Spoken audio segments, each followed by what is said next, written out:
Olá, pessoal, tudo bem? Boa noite, bom dia, boa tarde. É o seguinte, sou o professor Rafael Salgado e eu vim dar aula hoje para vocês sobre saúde, tá certo? Essa aula ela foi preparada para os meus alunos do sétimo ano da Escola Estadual Professor Augusto Ribeiro de Carvalho, tá bom? Mais conhecida aí como ARC ou Piquiri. Eu vou compartilhar a minha tela com vocês para que vocês possam observar o PowerPoint que eu preparei, tá certo? Bom, acho que já está aparecendo aí e eu vou iniciar a aula. Bom, quando a gente fala em saúde, né, nós pensamos sempre que saúde é você não estar doente, né? É você não estar com nenhuma doença. E não deixa de estar certo, tá bom? Porém, vai além disso, tá? O contexto de saúde, né, a definição de saúde, ela se encontra aí, né, como um bem-estar físico, psíquico e social. O físico é, na verdade, não é só você estar bem, como eu posso dizer, eu estar bem porque eu pratico atividades físicas, né? Porque eu malho, eu pratico esporte. Não, né? Óbvio que isso colabora bastante, mas o físico seria no sentido machucados, né? Alimentação saudável, a parte interna do corpo também estar funcionando corretamente, fazer xixi, cocô nos devidos horários, né? Como se fosse um reloginho, estar com a saúde aí alimentar também em ordem, se alimentar de forma saudável, né? Contendo todos os tipos de nutrientes dentro da sua alimentação, né? Sendo eles aí as proteínas, que são importantíssimas aí para a construção das células, os carboidratos que vão, né, dar energia, as vitaminas e os minerais, né, que vão auxiliar aí no devido funcionamento do nosso organismo, tá?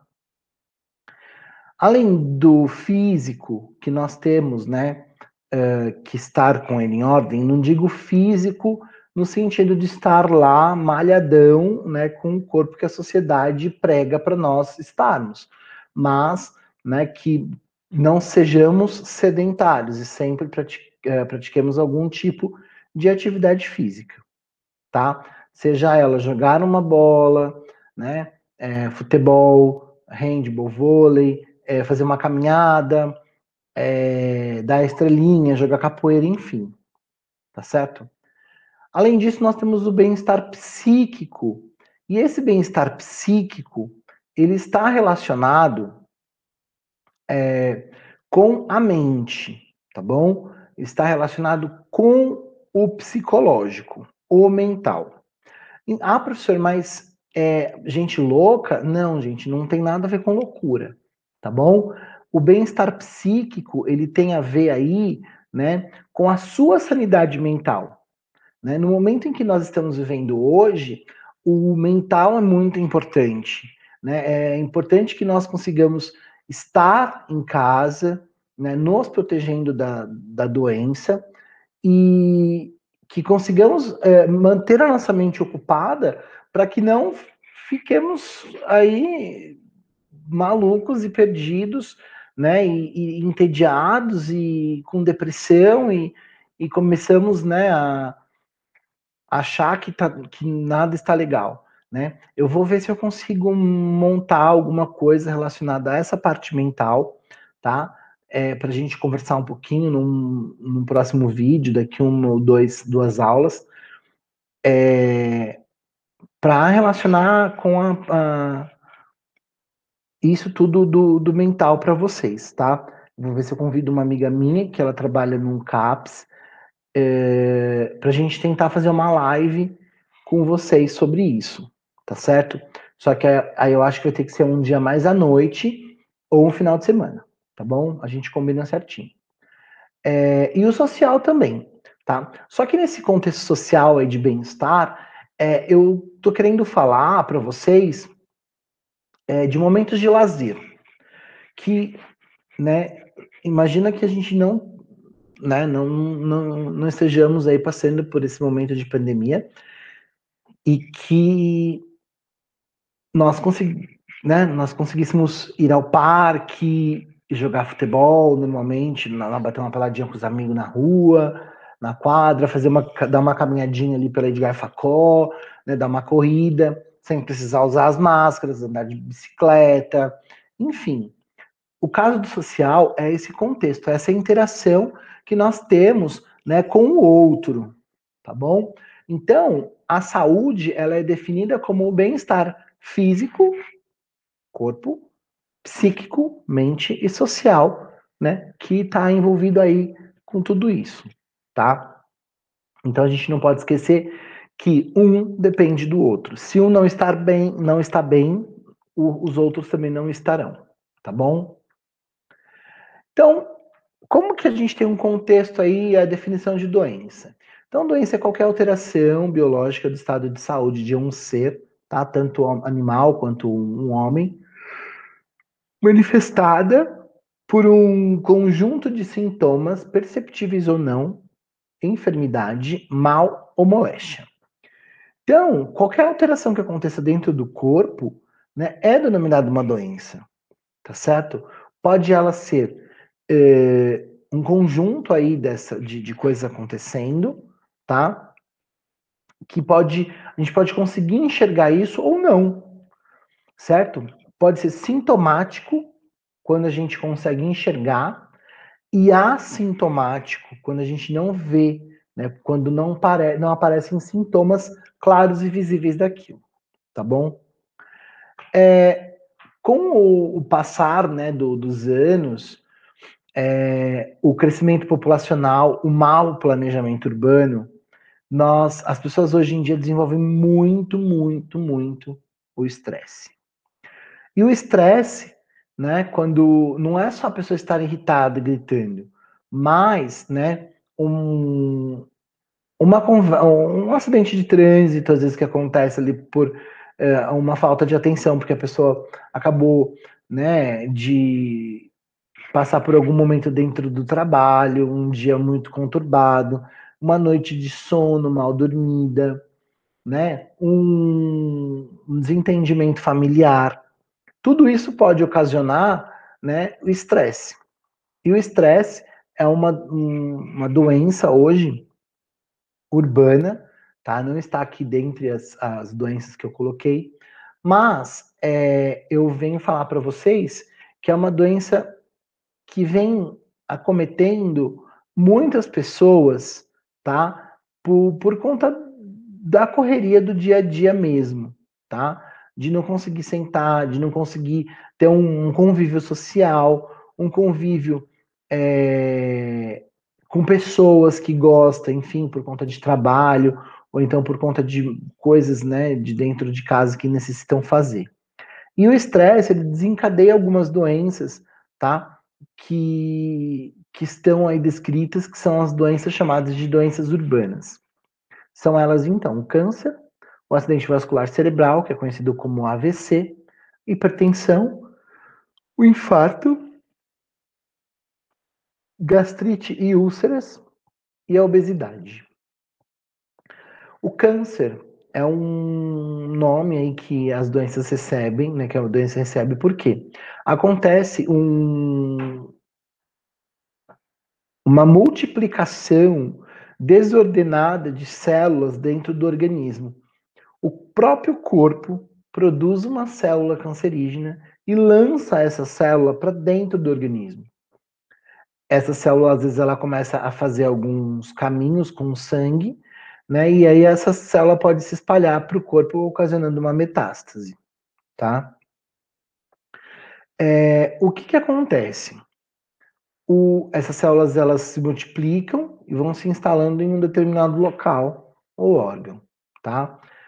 Ah, ela pode se desenvolver no pulmão, no intestino, no coração, né? Na pele, enfim, nos testículos, nos ovários, nas mamas, tá? Nos olhos, em qualquer lugar do seu corpo. Obviamente, o câncer ele tem fatores genéticos, tá bom? Se algum familiar meu, né, obteve câncer, né, desenvolveu câncer, na verdade, em algum local do corpo, eu tenho que ficar bastante esperto, porque eu posso vir a desenvolver também. Porque tem fatores genéticos. E existem fatores também que colaboram, né, com isso tudo, que são fatores nossos do dia a dia, como a utilização de fumo, né, de cigarro, bebida alcoólica, má alimentação, né, como comidas ricas em gordura, enfim, podem auxiliar no desenvolvimento de câncer, fator de exposição, né, a substâncias cancerígenas, enfim.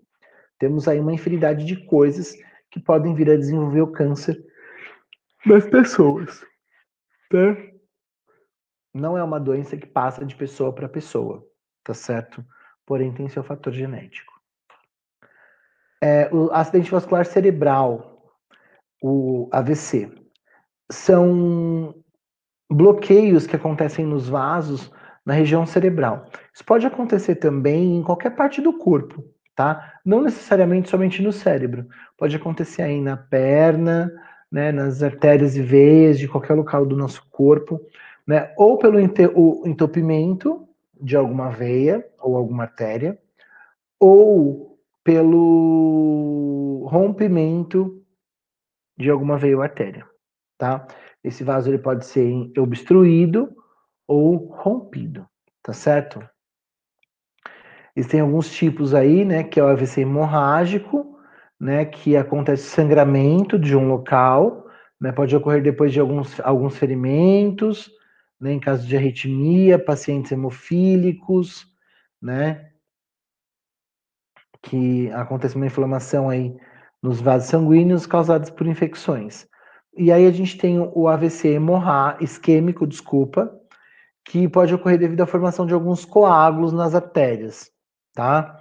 Quando parte do trombo, o êmbolo, é transportado diretamente do coração. Então, é como se fosse uma bolinha aí de sangue que vai sendo transportada pro coração até chegar no cérebro, tá bom? Aqui tem um exemplo aí de AVC isquêmico e AVC hemorrágico.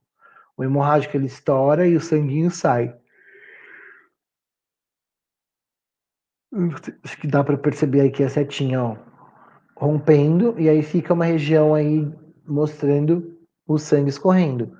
E aqui, essa região de vaso entupido, devido a um êmbolo, se eu não me engano, esse é o nome, êmbolo, isso mesmo, de, de massa que fica aí entupindo esse vaso. Outra doença urbana é a hipertensão, tá? Conhecida aí também como pressão alta, tá? É a pressão arterial alta. Então é uma pressão anormal, tá? Que foge aí a mínima e máxima, tá? É uma doença também que pode ocasionar aí pessoas com mais idade. O cigarro também pode auxiliar no desenvolvimento aí da hipertensão, né? No infarto. São pessoas aí que, por algum motivo, né? Sofrem com algum tipo de ansiedade, o coração dá umas aceleradas, enfim, tá certo? O infarto. O infarto, ele é conhecido aí como um ataque cardíaco, e ele acontece quando o fluxo do sangue ele é interrompido, certo? Essa interrupção, essa interrupção, né, acontece porque não está chegando oxigênio lá, tá? E aí com isso o músculo do coração ele começa a sofrer danificações, tá? se o paciente é hipertenso ou diabético ou obeso, né, sofre de estresse, né, e tem depressão, é um grande né, acaba sendo um alvo fácil aí para essa doença, tá? É um grupo de risco aí, certo? Bom, já a gastrite ou doenças aí denominadas estomacais, né, ou úlceras, a gastrite ela é uma infecção, né, uma inflamação, desculpa, ocasionada aí por uma bactéria ou em algumas vezes por H. pylori, mas normalmente o que acontece? Lá no estômago a gente tem uma substância chamada ácido clorídrico, tá? Esse ácido auxilia no processo de digestão, né? Ele vai auxiliar a digerir aí os alimentos, certo? Aí o que, que vai acontecer? Conforme você se alimenta, acaba esse ácido ele acaba por subir às vezes pelas paredes, né? Ou então ele fica aí nessa região aí do estômago e você acaba por sentir algumas queimações, tá? E aí começa a inflamar, tá? A gastrite ela pode estar aí acompanhada de um refluxo, tá? Nasofaríngeo, se eu não me engano, que chama laringofaríngeo, não lembro agora. Naso não é, né? Porque é de nariz, não é então, desculpa. Mas é alguma coisa laringofaríngeo. E o que acontece? O refluxo, ele nada mais é do que quando a comida volta, tá? Por que isso acontece? Porque às vezes você, quando está se alimentando, acaba deitar, tipo, termina de comer e vai deitar. Aí a cardia não fecha, que é uma regiãozinha do estômago, aqui na região de cima, aqui assim, né? Mais próximo ao esôfago, ela não fecha, e aí ela não fechando, a comida acaba voltando, tá bom? E aí a comida voltando, começa a queimar o esôfago por conta do ácido clorídrico. E a obesidade, né? A obesidade aí é uma doença, é um problema de saúde pública, que é caracterizado aí pelo excesso de gordura, né, corporal em algum indivíduo por conta do IMC que está acima do valor aí tabelado, tá certo? É medido aí pelo índice de massa corpórea que a pessoa tem. Como que a gente define isso, né? Eles têm aí o peso normal aí do IMC para eles, né? O valor é entre 18,5 e 24,9, tá? Que seria aí um valor ideal de, de IMC. Porém, né, a gente vê aqui a tabelinha, dá para ver a classificação em sobrepeso, obesidade grau 1, grau 2 e grau 3, tá? Como que a gente faz para calcular esse índice de massa corporal, né, o IMC? A gente pega o valor da massa corporal que nós temos, né, que seria aí o peso, e divide esse peso pela altura, multiplicada pela altura. Então, eu pego, por exemplo, eu coloquei aqui como exemplo para vocês, 74 quilos, 74 de massa corpórea, né? A altura da pessoa, 1,70, desculpa, 1,70 a 1,70. Então, você vai multiplicar 1,70 por 1,70. No caso aqui deu 2,89, eu vou dividir o peso por esses 2,89. Resultou em 25,60. Essa pessoa, então, ela tem um sobrepeso levinho, porém ela tem um sobrepeso. Ela precisa fazer uma dietinha para poder se encaixar ali nesse IMC 19,24, tá certo? Em relação à obesidade também, né, a gente sabe aí que fatores de risco, né, para uma série de outras doenças, como a hipertensão diabetes, doenças cardiovasculares, né, como infarto, enfim, doenças do coração, tá certo?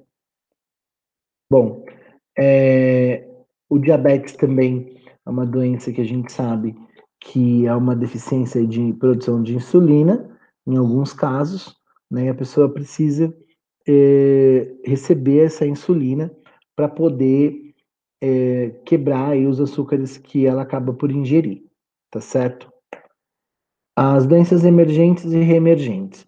Existem dois tipos de doença que entram numa classificação aí de emergente e reemergente, tá, pessoal? A doença emergente é uma doença nova, que ela é desconhecida, né, pela ciência, não se existe estudo sobre ela, não se existe cura ainda. E ela surge numa determinada região e ela vai ocasionar aí grandes problemas aí na saúde pública. Só que essa doença emergente, ela pode não somente, né, afetar a população ali, tipo, por exemplo, no bairro que você mora, não tem casos de poliomielite desde 1990, certo? Porque o Brasil praticamente erradicou a polio em 1990. Só que por um acaso surge um caso de poliomielite. O que acontece? Ela está voltando, então ela é uma doença emergente. Tá? Mesmo ela sendo conhecida. Por quê? Porque ela parou de existir em um determinado momento naquela região e ela acaba voltando. Então ela é uma doença emergente naquela região, tá bom? Agora, em relação ao mundo, ela já é uma doença reemergente. Por quê? Porque a doença reemergente é uma doença que ela já é conhecida, já se existe tratamento para ela, a ciência já tem estudos sobre, então a gente já conhece, já tem, enfim, uma infinidade de coisas que pode conversar sobre ela, né? Porém, ela pode, como eu acabei de dizer, dar uma trégua e voltar, tá? Isso independentemente de período, de época, enfim. A dengue, por exemplo, quando ela surgiu, era uma doença emergente. Aí ela para os surtos e depois ela volta novamente. Que aí a gente fala que ela tem o seu caso aí reemergente, porque ela fica indo e voltando o tempo todo, certo? Alguns exemplos aí de doenças emergentes e reemergentes, a tuberculose, que é causada por uma bactéria, e a leishmaniose, que é causada por um protozoário. Bom, surto, epidemia e pandemia. Bom, a gente tem uma diferencinha entre surto, epidemia e pandemia. O surto, ele é definido como um quadro de disseminação com números crescentes em pouco período de tempo, ou seja, em 3 dias aí, tuberculose a 1.000, né? Tipo, de zero, de tipo, 2 pessoas que tinham no outro dia 55, depois no outro dia 280, no outro dia 340. Controlou ali o caso, né? Então aí depois vai começa a cair de novo. Então a gente fala que o surto ele acontece numa determinada região, por exemplo, no nosso bairro, tá? Já a epidemia, desculpa, elas são ela está relacionada com o crescimento da doença, tá? Acima do que a gente espera. Em relação ao município, quando ela vai atingir vários bairros, vai afetar muitas cidades no estado, vai regiões do país, em muitas regiões de um país. Ou seja, a epidemia ela é caracterizada por regiões maiores, tá? Imagina que o bairro que você mora, né? Por exemplo, vou citar aí a freguesia, né? Aí Pirituba, freguesia Brasilândia, Lapa, Centro,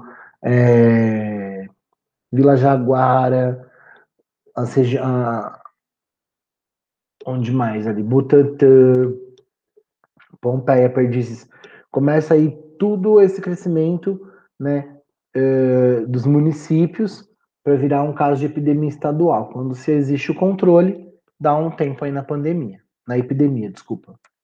Já no caso da pandemia, é quando acontece a nível mundial, tá bom, pessoal? É uma doença que acomete aí o mundo, tá? Vários continentes, a mesma doença no mesmo período de tempo, ok? Bom, eu vou interromper agora a nossa gravação. Eu vou falar um pouquinho com vocês, né? Continuar aí com vocês falando um pouquinho sobre essas doenças, tá? Na verdade, não é sobre as doenças. Mas assim, por exemplo, quando eu quero descobrir quantas pessoas tiveram H1N1 no ano de 2009 no bairro da freguesia do Ó, o que eu tenho que fazer, né? Como que eu faço para descobrir isso? Bom, acertou quem disse que eu teria que ir em um hospital, né? E observar as fichas dos pacientes que moram ali na região naquele período de tempo. E acertou também quem falou que pode fazer uma pesquisa batendo na porta de pessoa por pessoa, perguntando se ela morava naquele local em 2009 e tentando descobrir aí se a pessoa tinha ou não, né, obteve ou não contato com essa doença, tá certo? É a mesma coisa que a gente faz quando para ter noção dos nascidos vivos, né, durante o período aí de ano, enfim. O cartório registra as pessoas que nascem, né? Então, a partir desse momento, essas crianças, elas ganham registro de nascimento. Então, a partir daí, a gente sabe que elas têm, né, esse registro e a gente consegue por fim, ter uma noção de quantas crianças nasceram, tá certo? E a mesma coisa quando a pessoa morre, tem um atestado de óbito, beleza? Eu acho que é isso aí, pessoal. Eu vou ficando por aqui. Qualquer dúvida que vocês tiverem, vocês podem entrar em contato, tá? Vocês têm o meu número e é só me ligar, tá bom? Um abraço, fiquem com Deus e até mais. Tchau, tchau.